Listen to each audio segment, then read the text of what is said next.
Trap squad, look if you with it. Trap squad, trap squad.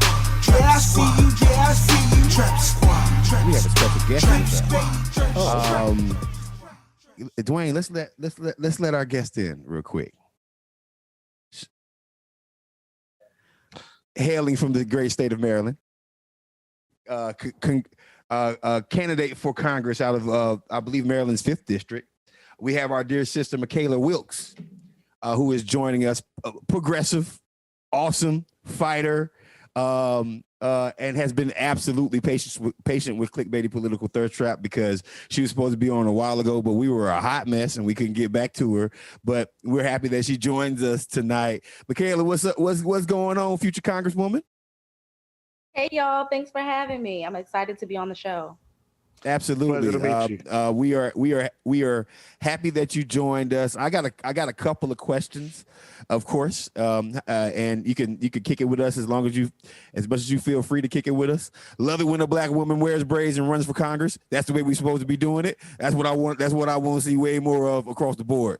Don't let nobody police you. Go ahead. What'd you say, sis? These are locks. Oh, I'm sorry. Even better. See, I can't see because Dwayne got me on some graininess. I thought that was braided, but you know what? Here's the thing: you can braid locks too. So, so Mckayla, talk to us about your platform. Well, tell us about yourself. Like, where you from? What made you run for Congress? Yeah, so I'm from Maryland's 5th Congressional District, originally Charles County, which is in southern Maryland, the southern part of the district. And what got me into politics was I was thrown into the school to prison pipeline at a very young age. Essentially, I was dealing with grief and just didn't know how to process that. My aunt was a victim that passed in the attacks on 9/11. She was in the Pentagon, and she was really close to me. And at that age, I didn't know how to process what I was going through. And so I began to act out, skipping school, running away from home, and kind of doing things that were, considered, less desirable. And instead of me receiving the resources that I needed from my community, from my school, I received shackles and handcuffs, and I was put in juvenile detention facilities. For every one day or one class I would miss, I could face up to 10 days in juvenile detention. And I spent about 6 months in a group home because of this. And so at a young age, at that age, I had figured I wanted to help people that were like me. And I initially decided that I would one day want to be a therapist to help people who were like me, to help youth who were like me that were caught in the system. But as I grew older and I became an adult, I was thrown into the criminal justice system again, essentially because of traffic debt. I was incarcerated for driving on a suspended license multiple times because I wasn't able to pay tickets. I was being over-policed. At one point, I was being pulled over by the police maybe like about 3 or 4 times a week. At one point in my life, I was going to court once a week out of the month, going to court dates 4 times a month. And I began to see that it was a bigger issue. It was a systemic issue. And it was an issue that was bigger than just the individuals. Seeing women that were in these detention facilities that were stuck there because of the cash bail system, myself being denied healthcare, almost dying from having deep vein thrombosis, which is blood clots in each of my legs. And being sent home before I got a diagnosis. I went to the hospital about 3 or 4 times. And the 4th time I refused to leave. But, I had been told over and over again that I was a hypochondriac, that I was having anxiety, and they wouldn't run any tests until finally I refused, and they did. And when they found out what my diagnosis was, my health insurance said they weren't going to pay for it. And so those are the things that made me want to get involved in politics. But what made me want to run for office was that, I didn't see any of my representatives fighting for these issues, right? I was never interested in politics. I never wanted to be in politics. I never felt like I had a reason to be in politics because to me, it didn't matter who I voted for, what I did, nothing was going to change. And the irony in that is that that's why I decided to run. The very reason why I was never engaged in politics was the reason why I decided to throw my hat into the ring. Nice. So obviously you're a Medicare for All fan champion, right? Yes, correct. Well, I mean, your story sounds like a story that so many Black folks go through. So many people go through when it comes down to like the modern health industry. And I mean, I always like I've said this on the show, and I think you've watched this a couple of times. I've said this on the show. I've said we do need to pass Medicare for all, but unless it has some kind of provision for Black folks, we just have more access to, you know, free death at that point, right? And we don't have access in a lot of our communities. I got two questions for you. What first thing is, where is your district located? Like, give us the cities and the parameters so folks know. So the 5th district is comprised of Prince George's County, Maryland, Charles County, Maryland, St. Mary's, Calvert, and parts of Anne Arundel. Nice. Talk to us about your platform, right? Yes. Mm-hmm. Yeah, I'm always interested. So from everything that I saw online on your website, I was like, okay, well, she's right up my alley, and I'm gonna ask you about reparations in a second too. But just give us your your platform. What are you gonna do for America? What are you gonna do for your district when you get elected? And your election day is when? It is in June of 2022. Okay, good. So we got some time to amp it up. Yeah. All right, awesome. Yeah, so my platform is unapologetically progressive. I'm running on a platform of universal health care, on a Green New Deal, because environmental justice is social justice. I'm running on a platform of affordable housing to get a homes guarantee, which would essentially end the homelessness crisis in this country. And I'm running on a Black agenda because I think that that's something that is very important. Because I feel like as Black people, oftentimes we are, I want to say, exploited, for our vote. And we don't have anything tangible. And so that's one thing that I want to do differently with this campaign, is to focus specifically on Black liberation, as well as all the other issues. But Black liberation is intersectional for me. You're on the right show. I'm all about reparations. And at this point, when it comes down to the candidates and organizations that are trying to call themselves progressive, I'm at the point now where I don't even consider you progressive if you don't have a centering on Black issues. And that's not because at this point, the biggest travesty in America the two biggest travesties in America still have not been solved and rectified. And just like an evil curse, until you do right by me, ain't nothing go good for you. Until the indigenous peoples of America are somewhat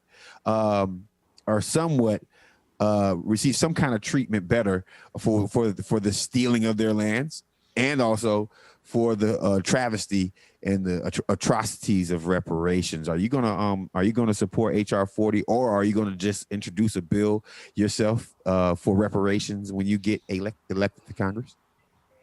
Yeah, so here's the thing. So I wholeheartedly, unequivocally support HR 40. I do not think that it goes further enough to just go into the study of reparations. I feel like we don't need to go into the study of reparations. I think that we need to introduce legislation that actually implements reparations for our communities. Yeah, we're on the same page. We talk about William Doherty, and so many other scholars have already done enough research to tell us exactly how we can get to reparation. They are capping when they say that they need a new study. The only reason they need a study is so, and I don't knock the mentality, right? I don't knock the tactic. HR 40 is a tactic to force it officially from the United States government, right? The government-sponsored study that will literally produce results for reparations. But let me let you know something. If a young white girl gets killed out of a car or a seatbelt, you don't need a study for that. They're just going to pass the law. So I really, really like what you said. How deep, and because Darren has a question, but I guess my last question for this segment is, how deep into reparations have you kind of thought about like what kind of laws do you need to need to get passed? And then also, are you like going to be one of these squad members? You starting your own joint? I would like to join the squad. I think that, I could start my own joint, but at the same time, it's not a one person show. I'm an activist and an organizer at heart. And so I plan on organizing with other members of Congress so that we can get things passed. In regards to reparations, I think we can do a lot with reparations. I absolutely think that we can cut the check. I think that we can invest in our communities. I think that we can fully fund our HBCUs. I think that we can end the failed war on drugs. And I think that when we legalize marijuana, that we can give the tax money from that and put it into our communities as well. Ms. Wilkes, first of all, thank you once again for joining us, and it's a pleasure to meet you. So I wish you the best of luck over these next couple of years. I do want to ask just one political question, and then I'll go into your life experience. But kind of in the same vein as Cori Bush, why Congress versus starting out on the local level for you? Yeah, for me, Congress is where I need to be to enact the transformative change that needs to happen within our communities. For me, Congress is the only place that we can go to address the racial disparities that we have in our communities. It's the only place that I can be to ensure that we have a universal healthcare system. It's the only place that I can be to fully fund the Section 8 program so that we can actually get people from off the streets into homes. It's the only place that I can see that we can transform the way that we fund our public schools. Because right now, our public schools are heavily funded by property taxes, which is completely inequitable when you think about certain areas that don't bring in necessarily high enough property taxes to equitably fund their schools. And so for me, I feel like that is where the movement needs me the most. And so, and forgive me, because people probably wonder why I'm looking down. I'm a journalist, so I jot down notes and stuff when I'm doing this. But I love when you were talking about yourself. You talked about your life experiences. Obviously, going to court would seem like once a week. Like that was a part-time job for you, having to deal with that. Obviously, getting pulled over all the time. What I like about stories like yours, Cori Bush, and others is that that's what's missing from Congress right now is really life experience. I mean, when a lot of times when you talk about members of Congress, you're talking about how much, how wealthy they are, and a lot of them being lawyers and stuff like that. So they don't come from the same backgrounds that you, Marcus, may come from. That being the case, how do you think your life, what you've experienced and that you're going to run on, will help you?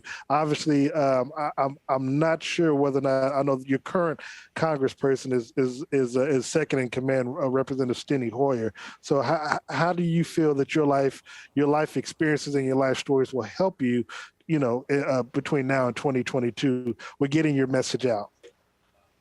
Yeah, so the thing is, my story is so much bigger than my story. My story is our story.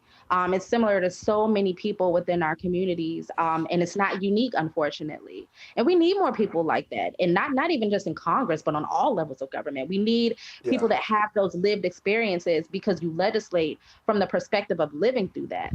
You legislate through the perspective of knowing what the people in your community need, and you legislate from a perspective where you aren't advocating, or you aren't in my view, I'm not fighting for the people in my community. I'm fighting right alongside them. Nice. And so for me, it's not so much as, me, I am running for Congress, and I would be the representative, but I feel like for me, it would be the voices of the people in my community lifting me up. And I think that people can resonate with that. And before I turn it back over to Marcus, this question I love asking people.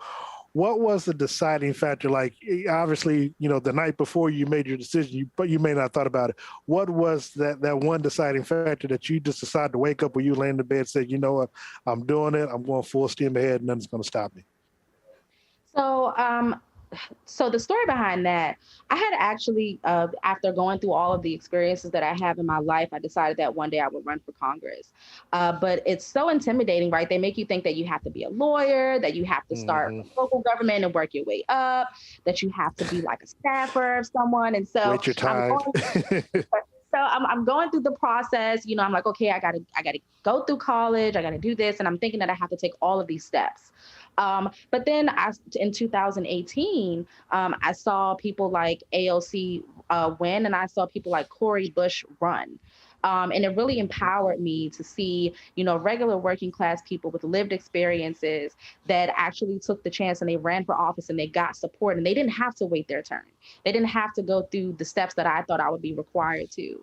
And so I just woke up one day and I said, enough is enough. And I figured that I should at least try, because, just being tired of going through the things in my life has never been easy. And I just got to the point where it was just like, somebody has to do something, so why not me? And I will tell you this, remember the name Lacey Clay, because that's who Cori Bush knocked off, who was a legacy. His father held that seat as one of the original members of the one of the founding members of the Congressional Black Caucus before turning that seat over to his son. And his son lost to Cori Bush. So yeah, no, big ups to you. Wish you the best of luck. So when people when people start to say, well, it's an uphill climb, you can always look back to what Cori Bush did, because there is proof in the water and there's evidence that the impossible can be done. Yes. My entire life has been an uphill climb, so I'm ready for this one. Are you from PG? I did live in Prince George's County. My family grew up on Suitland Road in what is now Ashton Heights Apartments. It used to be Press Ridge. So I'm very familiar with Prince George's County. Good. Because what we need somebody who understands PG to just drive across the city line real quick. Like, there would be absolutely nothing better in the world to me as a sister who understands PG to just drive from the hood to the Capitol building every day. That's a whole. I don't think. Like, that might be a small bit of reparations in itself, just that experience. Yes, that's dope. And we do need more candidates like you. And we especially need you. I guess my last question is this right here. I already know that you believe in defunding the police. My question is, how are you plan on getting Congress to pass a bill to defund the police?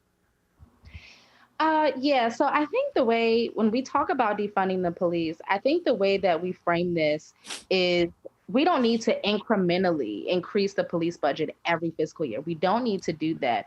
And we need to work towards a more transformative criminal justice system, criminal legal system, because our system isn't centered around justice. And the way that we do that is we put those resources in our communities. Like, the answer to high crime rates is not more police. The answer to high substance abuse is not more police. It's actual resources in our community. And so all of the resources that we give to the police department, like, for instance, Prince George's County is one of the most militarized police in the country. The state of Maryland has the highest incarceration rate amongst Black men in the country. And so we shouldn't have a system that is focused around more police equals more help for people, because that's not it. The way we need to frame it is, the money that we're giving towards, our police department, with the surplus of military weapons, the surplus of funding, that's money that we can be putting into our communities, right? That's money that we can be putting into our educational system, or that's also money that can be used to transform the way that we do policing, right?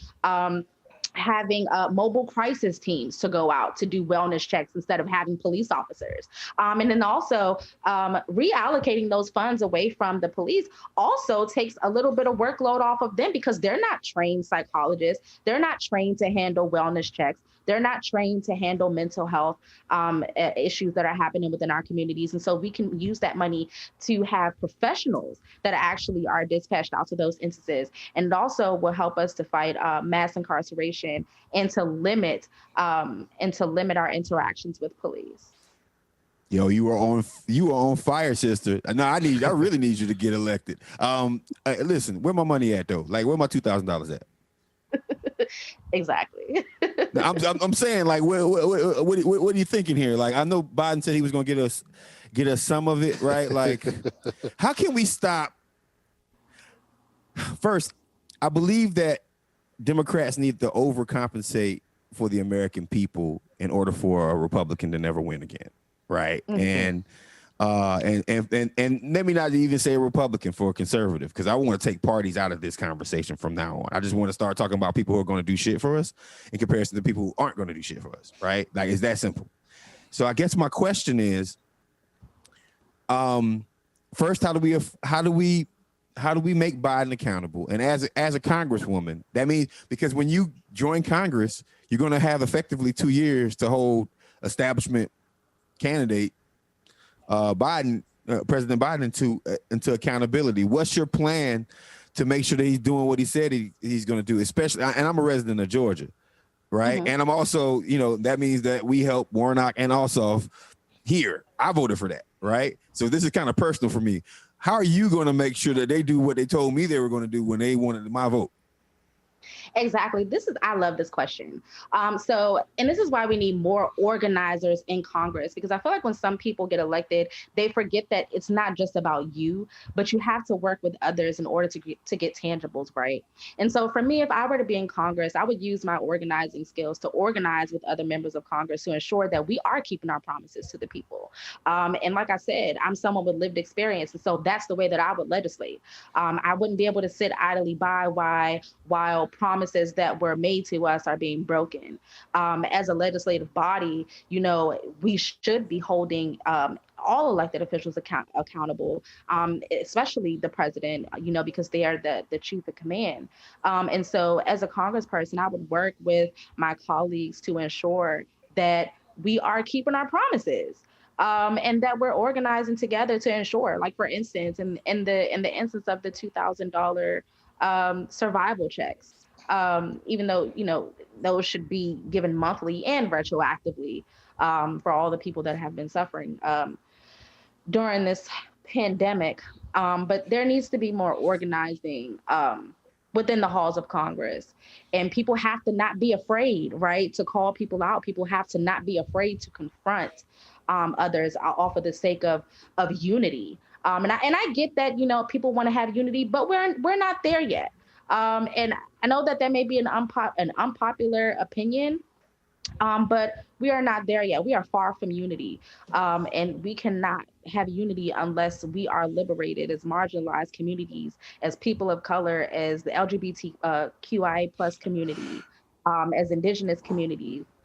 We are far from that point of unity. And in order for us to get there, we need tangibles. And people in Congress and all levels of government need to organize together to hold everyone accountable for the promises that are made to people in our communities. Yes, ma'am. Well, listen, you need to tell our folks, Trap Squad, Squirrel Gang, you need to tell our folks how they can donate to you. Dwayne, do you think we can find her donation link and maybe put it somewhere on the screen? Or someone from the Trap Squad actually type in her donation link so we can put it on the screen real quick. And how can we donate? What's your website? How can we help? How can we volunteer? How can we do all that good old stuff to get all hands on deck? Yeah, so if anyone wants to donate or volunteer, please go to our website. It's MckaylaWilkes.com. You can go there to donate. You can go there to sign up to volunteer.